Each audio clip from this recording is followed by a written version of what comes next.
আইনি প্রক্রিয়া যেমন জাহাঙ্গীর খানকে দড়ি বেঁধে ঘুরিয়েছিল, সেইভাবে কেন এই নটরাজ ক্রিমিনালকে ঘোরানো হলো না?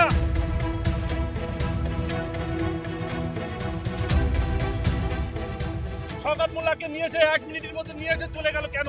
এর প্রশ্ন এইচডিপি, এসপি এবং জীবনতলা থানা বড়বাবুকে দিতেই হবে।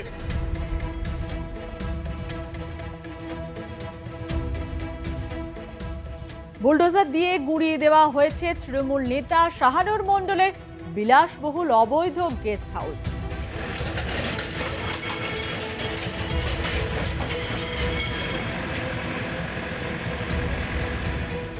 দুমড়ে মুচড়ে গেছে অবৈধ নির্মাণ।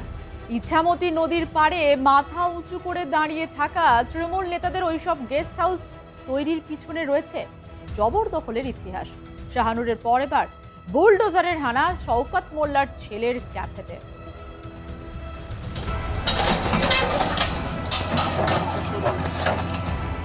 ভাবুন তো, নদী চুরি করে বানানো হয়েছিল ওই ক্যাফে, যথার্থ নামও দেওয়া হয়েছিল অরণ্যের কুলে। সত্যি একুল ওকুল দুকুলি গেছে শওকত মোল্লার। কোথায় গেল তার সেই হম্বি তম্বি? শেষে কিনা জাহাঙ্গীরের মতো তাকেও এলাকায় ঘোরানো হলো চোরের মতো।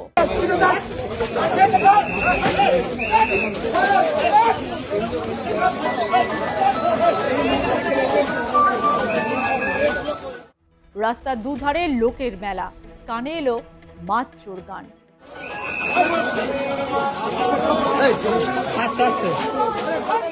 মুখ কাঁচু মাচু করে জীবনতলার রাস্তায় ঘুরতে হলো শওকত মোল্লাকে।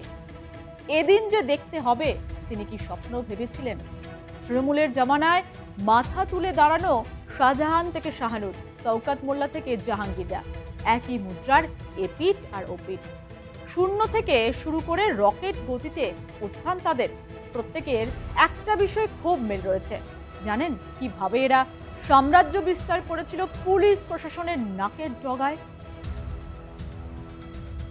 শাহজাহান, শাহানুর, শওকত মোল্লা থেকে জাহাঙ্গীরদের একটা মিল আছে। কোথায় জানেন? এরা প্রত্যেকেই জমি হাঙর, প্রকৃতি ধ্বংসকারী। না হলে নদীর চরে এভাবে অবৈধ নির্মাণ করে? এই সমস্ত জমি হাঙরদের কারণেই নদীর গতিপথ পরিবর্তন হওয়ার উপক্রম। ক্ষমতার অপব্যবহার করে নিজেদের সাম্রাজ্য সাজিয়েছে ধীরে ধীরে, যদিও তা শেষ রক্ষা হলো না। প্রত্যেকেই এখন জেলের গরাদের ভিতর। শাহানুর মণ্ডলের বিরুদ্ধে দীর্ঘদিন ধরেই এলাকায় ক্ষমতার অপব্যবহার ও দাপট খাটানোর একাধিক অভিযোগ উঠছিল। বিশেষ করে টাকির ঐতিহ্যবাহী জমিদার বাড়িগুলোর পক্ষ থেকে তার বিরুদ্ধে বেআইনিভাবে এবং জোরপূর্বক জমি দখল করার একাধিক লিখিত অভিযোগ দায়ের করা হয়েছিল। বিঘার পর বিঘা জমি দখল এবং প্রতিবাদ করলে বাসিন্দাদের ভয় দেখানোর অভিযোগ রয়েছে তার বিরুদ্ধে। এর পাশাপাশি তার বিরুদ্ধে রাজনৈতিক হিংসার ছক কষারও অভিযোগ রয়েছে।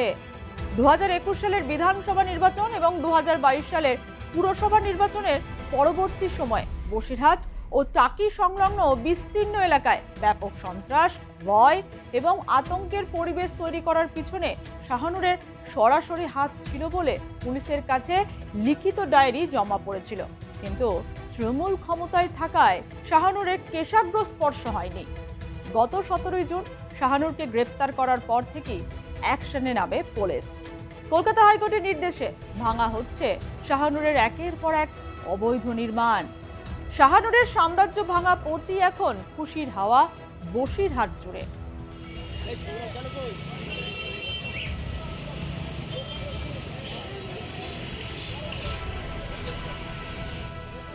শাহানুরের পর এবার পালা শওকত মোল্লার ছেলের ক্যাফে।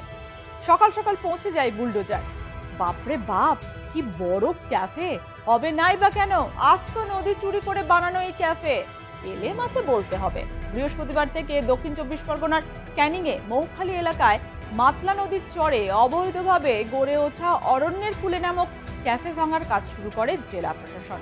গত 29 জুনের মধ্যে ক্যাফেটির মালিক শওকত মোল্লার ছেলে ইমরান মোল্লাকে অবৈধ নির্মাণ ভেঙে ফেলার নির্দেশ দেওয়া হয়েছিল, কিন্তু সেই নির্দেশ পালন না হওয়ায় অবশেষে জেলা প্রশাসন নিজেই অভিযান চালিয়ে ক্যাফেটি ভাঙার কাজ শুরু করে। শওকত মোল্লার ছেলে, যেখানে তিনি 22 বিঘে এলাকা জুড়ে তার এখানে ক্যাফেটেরিয়া, আমরা ঠিক যে জায়গা আছি তার ক্যাফেটেরিয়ার ছাদে তার পিছন দিকে কিন্তু অনেকটা জায়গা, একেবারে তার বিশাল একেবারে সাম্রাজ্য বলা যায়, সেখানে তিনি তার এই ব্যবসা করছিলেন।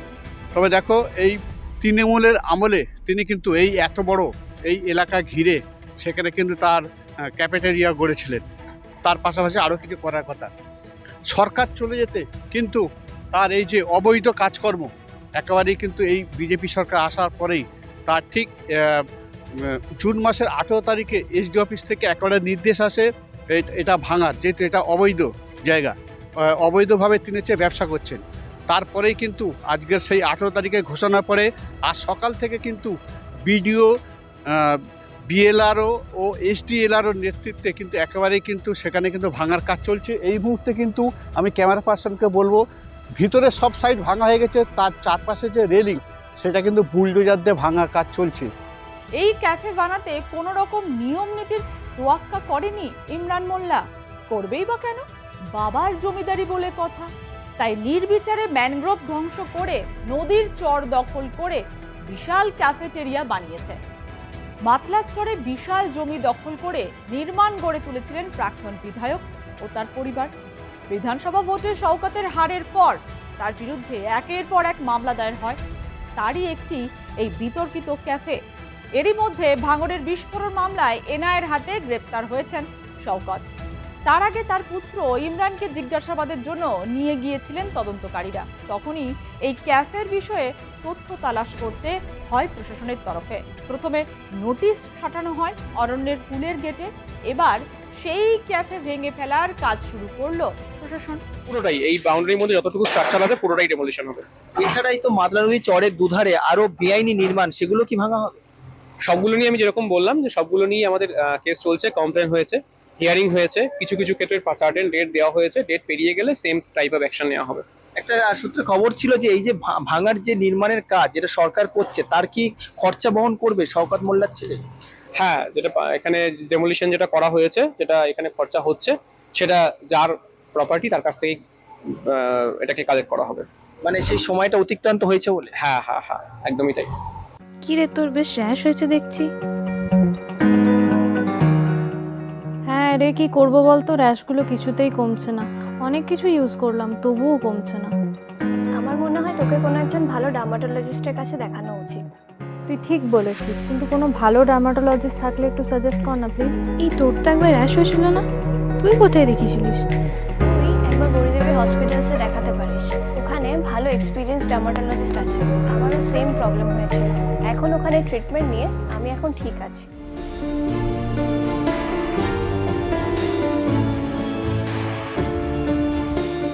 গৌরী দেবী হসপিটাল, রাজবাঁধ, দুর্গাপুর। যোগাযোগ 8001003333, 8001113333।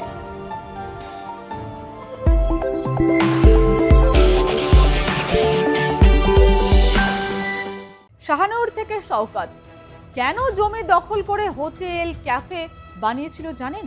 শহুরে মানুষ দু একদিনের ছুটি কাটাতে নির্জনতা খোঁজে। ইছামতি মাতলা নদীর তীরে গড়ে ওঠা গেস্ট হাউস ক্যাফে হয়ে উঠেছিল ডেস্টিনেশন। আর তাই নিজেদের জমিদারি ভেবে ক্ষমতা বলে প্রকৃতি ধ্বংস করে তৈরি হয়েছিল ইট কাঠের জঙ্গল। লোককে শাসিয়ে জবরদখল করে কোটি কোটি সম্পত্তির মালিক এই শাহানূর থেকে শওকত মোল্লা।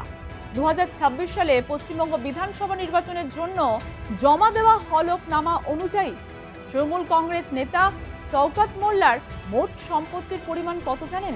প্রায় 3.8 কোটি টাকা। এর মধ্যে তার অস্থাবর সম্পত্তির পরিমাণ 1.1 কোটি টাকা। তার ও তার স্ত্রী সায়রা বানুর নামে একাধিক চাষের জমি ও অন্যান্য জমি রয়েছে। তার নিজের নামে 12 একরের বেশি জমির তথ্য পাওয়া গেছে। এছাড়াও তার দক্ষিণ 24 পরগনা জেলার জীবনতলা থানা এলাকায় 1800 বর্গফুটের একটি আবাসিক ভবন রয়েছে। নগদ অর্থ, ব্যাংক ব্যালেন্স, জীবন বীমা এবং একটি এসইউভি গাড়ি মিলিয়ে তার অস্থাবর সম্পত্তির পরিমাণ 1.1 কোটি টাকারও বেশি। বুঝতে পারছেন, যেই শওকত মোল্লা নাকি একসময় খেতে পেতেন না, তার সম্পত্তির বহর দেখুন।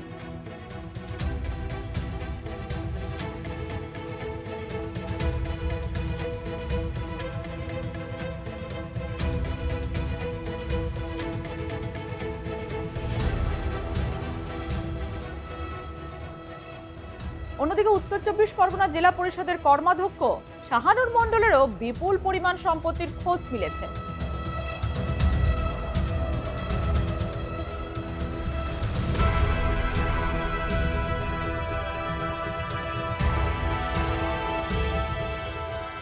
তাই স্বভাবতই প্রশ্ন উঠেছে, এত সম্পত্তির উৎস কি?